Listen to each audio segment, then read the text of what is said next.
So what makes audio ads work, Volume 3? So this is the third one of these that I've done. And I've seen some of you guys at the other two. I got feedback that I need to make it more practical. So have some actually specific stuff that's actionable that you can do immediately to make your audio ads work better, which is the whole promise of it. So I'm Stew Redwine, Executive Creative Director at Oxford Road. This, to me, is one of my highest achievements, which was this endorsement from Scott Tannen, the co-founder and founder and CEO of Boll and Branch Seats. If he was a professional wrestler, he'd want Stew Redwine as his tag team partner because I go all in. So many of you guys that know me know. So we're going to go all in on this together. All right? Sound good? Yeah. I need to just remember not to forget things. Okay. So I was thinking about it. What are the most immediate things that you could immediately put into practice to make audio ads work? And so I've read a book. I actually have the proof here. This is the book that I've read. I have notes in the book, dog-eared. This is actually something I've been doing more, is reading physical books. I highly recommend it with all the digital stuff these days. Anyway, really getting into the history of radio and looking back on radio and what happened to radio. What made it work for such a long time was the personality and the host, right? And then commercial interest came in. You guys all know the story. They broke it up into the different genres. DJs got less flexibility. You couldn't mix music formats. You had a talk sheet. It killed it. It killed it. What's cool is at the end of this book by Susan Douglas, it's awesome because she wrote it in 99, 2000. I just got to watch my time. She wrote it in 1999, 2000. It came out in 2000. And she basically, the very last paragraph, which I'm not going to read, Miranda. I ran through this earlier, and Miranda's like, don't read from the book. The very last point that she makes is, literally, it's like she predicted podcast. She's like, we got to get away from the suits. We got to be punk rock again. We've got to be independent. It was like, oh, that's awesome. And then what's wild is it took radio 80 years to do that journey, to get completely killed by, commercial interest. At podcasts, it's funny. It's like it's in warp speed. It's at that same inflection point. So one of the main things that's always made audio work, because audio is inherently intimate and it's inefficient, is the host reading the ads. So my first piece of advice, which is something we've been saying a lot, beating this drum at Oxford Road, is save the live reads. But that's something you have to put into practice and really think about, because there's efficient ways or produce spots, whatever. We've got to fight for the host reads, but it's more than that. So, what is your guys' relationship to this dog? Right? What do you think my relationship is to this dog? It's my guy. Yeah. I spend hours with him every day. That's Maverick. I love him. He's 3 years old. If we wanted to ask Maverick to do something, would you guys have a better chance at getting him to do it, or would I have a better chance? Yeah. Yeah, that's right, Giles. Thanks for the That's the way I look at the podcast hosts and their audience. You've got to let them use their words. They know how to communicate. I know how to communicate with Maverick. And in fact, I've even trained him a little. I forgot to bring my dog clicker, but I use a clicker with him. I use treats. I use positive affirmation. And I was kind of trying to extend the metaphor like that. Those are some of the tactics of an audio ad. Sonic branding's the clicker. It's Pavlovian. The treat is something good. You're giving them something good, like maybe an offer, a special offer. Positive affirmation doesn't hurt for an ad to make somebody feel good. But the host, me as Maverick's wingman, I'm the best one that's best suited to ask him to do something, much better suited than a stranger. So the host voice, host's words. And that takes a lot of discipline to pull yourself back on your copy points and allow them to speak like that. Okay, next up. And we're doing okay on time. So this is $14,280,000,000.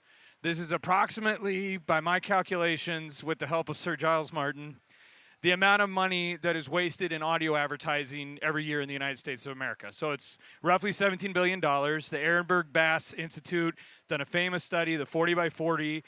that shows that 16% of advertising is correctly remembered and attributed. All right, so that means 84% of it's a complete waste. That's the amount of money that's wasted. So it's like, what's one thing you could do, super practical, to make your ads work harder so you're not contributing to that number, is from the Journal of Advertising Research, which if you're ever looking for, like, what are the pointers for the things I need to do in my ads, the Journal of Advertising Research is like the laws of nature, whatever. Like, that's the stuff that we know. It's foundational about advertising, so we can trust it. And when it comes to audio advertising in the Journal of Advertising Research and what we've seen in our own experience at Oxford Road, mention the brand name early, mention it often, and don't let a lot of time pass between brand mentions. Like, super basic, but like I said, feedback I've gotten on some of these other sessions is to give you practical. So that is practical, and I want to play a couple examples. Okay, so the names have been changed to protect the innocent, and we are going to listen to 2 minutes of ads. Oh, there's no skip button, but I didn't go with a host read. I went with produced spots. Same lesson applies, because the mentioning it early, mentioning it often, and not letting too much time pass still holds, no matter how you're communicating. So let's see if this works. Oh, you guys are going to have to tell me if you can hear it. There's never going to be a better time to start cooking healthier, and you can do it no matter what it takes or how long it takes. Call your boss and tell him you're not going to make it anymore. And then drive like the wind until you find a bookstore. Fill your car with cookbooks till your trunk scrapes the road. Now head to the woods and forage for mushrooms and herbs, or head to a farm to harvest the greenest produce you can find. You want dirt, stain in your hands, and sweat on your brow.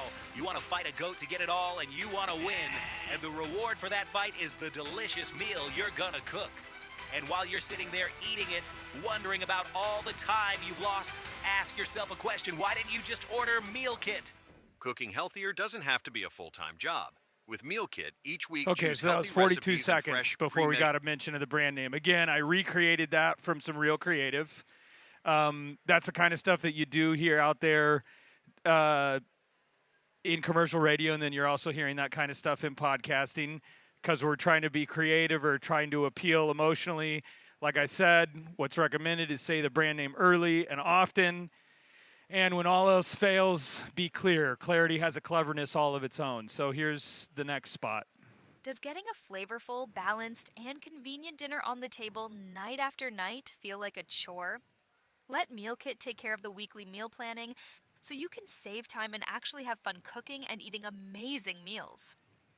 Visit mealkit.com and choose what meals you want from an ever-changing, customizable, and always delicious menu. Then let Meal Kit shop and deliver pre-measured ingredients with simple recipes you guys get that the come picture. together in a... All right. So that was about every 6 or 7 seconds there's a mention. So that's the really specific advice. Pierre Bouvard would tell you probably have your first mention even earlier than that. I think somewhere in the first 6 seconds is okay, and then every 6 seconds is a good way to be. Another thought on the produce spot, right, where it was really rambling before it got to the brand mention. There can be I'm saying, use the host voice, right? Let the host use their words. You've also got to be listening to it and engaged and giving them feedback. And they thrive off of feedback. That's what's nuts. Like, hosts are people too. They can make a segue, and what we've seen even from a performance standpoint, like you can make a segue into the ad, and they can even tell like a really long story, but way too much time has passed before we get any indication that's from the advertiser. So still allow them to do their thing, but sometimes you got to nudge them with those brand mentions early on, and then they keep talking. Like, before I talk to you about blah, blah, blah, blah, blah, then they tell their story. Okay, so the hosts, use the host voice, let the host use their words. Another massive one is the answer to this question. Can they recognize your brand with their eyes closed? And this is going to become increasingly important because all of computing is becoming conversational, right? And I know it's so dangerous. It's like focus group of one, but whatever, I'll do it anyway. My daughters, I have a senior in high school and a sophomore in high school, and they talk to all their stuff, right? They won't even I'm like, well, why don't you type that? And they're like, and they just talk to it, which is cool because I like Star Trek. With that said, if you think about in that environment, how are people going to be? They're not going to be able to recognize the brand by sight. They got to be able to recognize it by sound. And what I've been saying to folks, I've been talking about this a lot, is just You just need the answer to that question. Can they recognize your brand with their eyes closed or not? Yes or no? And if it's yes, it's like, great. Like, well, tell me more about that. How did they do that? What have you been doing? If it's no, it's just something you need to make peace with. I think every brand needs to have a little bit of something. So I'm going to play. Some of you heard this before. I'm going to play this video with it's got a number of different Sonic logos in it. And I want to say something as well. There's a lot of questions a lot of times when we start talking about Sonic branding, like, well, what's a Sonic logo, or what's a Sonic identity, or what's a jingle? It's like, look, the way I kind of look at it is it can be a number of things. It can be anything from a tagline to a UX sound to an intentionally designed emotive sound to a jingle to a song. Like you think of Home Depot, they use Josh Lucas's voice, and then they've got the same song that they use, the which you can download. It's on my running playlist. Like, it really is. So it can be, I think of it as like what allows you to recognize the brand with your eyes closed, and then also like what's the smallest divisible sound that you still instantly recognize as that brand. That's one way that I think about it. Okay, so here we go. See how many you can count. 1-877-800-5888.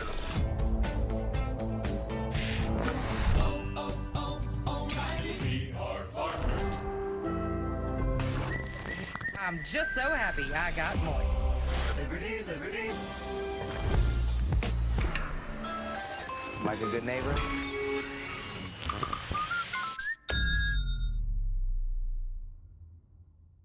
Use your voice, your Sonic identity.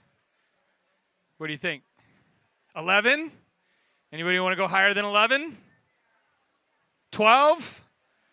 13. Do I got a 13? 13 here. All right. 21.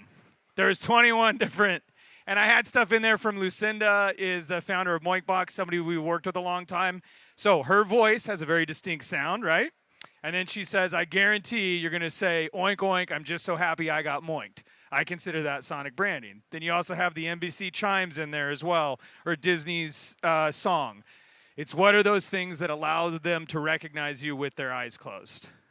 Speaking of Disney, it's related to a bigger piece of persuasion and branding, which you've got to, this is one of these other things you got to have an answer to, is you've got to be distinct and you've got to be consistent.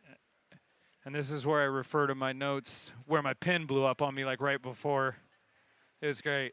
Okay. So I've got a podcast called Ad Infinitum. It's the only podcast about audio ads, how they work, and how to make them work better. On one of the most recent episodes, we broke down a bunch of ads. Actually, it's out right now, Shelby from the Future. We broke down a bunch of ads from IBM. And it was really interesting because they were podcast ads. There was a Kara Swisher host read. There was a Guy Raz host read. There was 2 produced spots, maybe one other host read. 3 different taglines used throughout. One of them had a sound, which I'll be honest, I didn't even know IBM had a sound, and it was like 3 notes. At least I think that's what it was. And then Guy Raz and Kara Swisher didn't self-identify, and they didn't personalize either. They literally read the exact same copy. So it was very inconsistent, and there was no distinction. So those 2 things are critical because you're creating these memory structures in people's minds. And sometimes I think we can get obsessed with wanting to refresh or change things. It's like, look, I want that to look like that in, let's say, 15 years when I go there with my grandkids, right? You know what I'm saying? We could probably put it off 18 years or so. I mean, she is a senior. But you want it to be the same, and it needs to be distinct. And one other thing I want to make sure we touch on. So we're talking about use the host voice. Let the host use their words.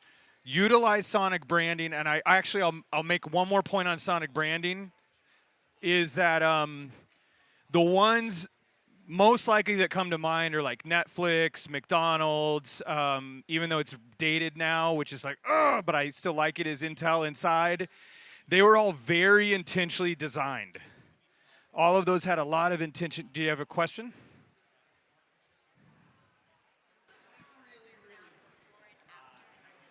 Are you talking about the sound before and after the ad to do the sonic branding, or are you talking about like the intro? Because I do like music during my intro. Yeah. But then there's also some people that do like music before and after to like introduce the ads that are coming and then going back to the show. So I'm wondering if that's what you're talking about.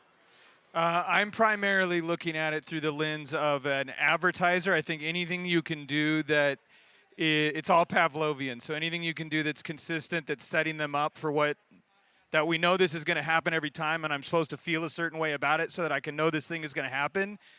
But I'm glad you actually said that. Look, two quick things. My main point with this Antoniolytics is we had this guy grading a bunch of our ads named Antonio Coronado, and we have a system we use for grading ads called Audiolytics. So I would call him Antoniolytics. And overnight with this AI stuff, what used to take hundreds of hours is poof, it's gone. So this is a cool episode to listen to, like, oh, what something a human used to do, now robots are doing, which we're using more AI tools at Oxford Road. And in fact, we've got a partnership with Wondercraft where they provide the audio production tools. Their platform is awesome. And this is for real. You get 1 free month of Wondercraft on us. Well, it's a $700 plus value right now if you scan that promo code. So you'll sign up. You'll be put in our newsletter to find out more about Audiolytics, as we're, with a lot of care, we're looking at how to incorporate AI into the creation of audio ads. And we're doing that with Wondercraft for the actual produced audio. So if you act right now, you can get that. Okay, and yeah, okay. So I'll wrap up with that. I'll wrap it up here. These are the 6 things that I wanted to leave you guys with. So use the host voice. Let the host use their words. Say your brand name early and often. Sonic branding, just can they recognize you with their eyes closed? Okay, that's the question. You just got to answer that, yes or no, and then what's your answer? Be distinct and consistent in some way, in some shape or form, and then care. This is my big point for AI, right? Like, look, you can check your brain at the door. We're all like, I use ChatGPT. My name is Stu, and I use ChatGPT. All right, I know you all do. And you've seen the studies too of our brains. Like, this is your brain on ChatGPT. Like, very little activity. Google search, a little more activity. Way more activity if you actually think. I think there's another component, which is care. You have to care, because if you care, it doesn't matter what tool you're using. That's what's going to point you at your highest and best aim, is actually caring about the output. And then it's like, yeah, use AI. Don't use AI. Like, I don't know why you wouldn't. The important part is somebody caring about the output. And with that, I want to invite you all to tonight at 6:30, if you didn't know about this, at the Sounds Profitable Lounge, is Age of Audio. Is an awesome documentary by Sean Michael Cologne. So you can come see it. It's really, really cool because it's like the history. It's the history of podcasting basically up into this point. And then what's wild to me, like I'm saying, from talking about the history of radio, it's like podcast has done what it took radio like almost a century. Podcast did that same thing in like 10 years. And we're at this inflection point. Like, we have podcasting if we can keep it. And that's keeping it in the host voice and letting the hosts use their words. And I think I'm about at time. We'll leave it at that. Thank you guys so much.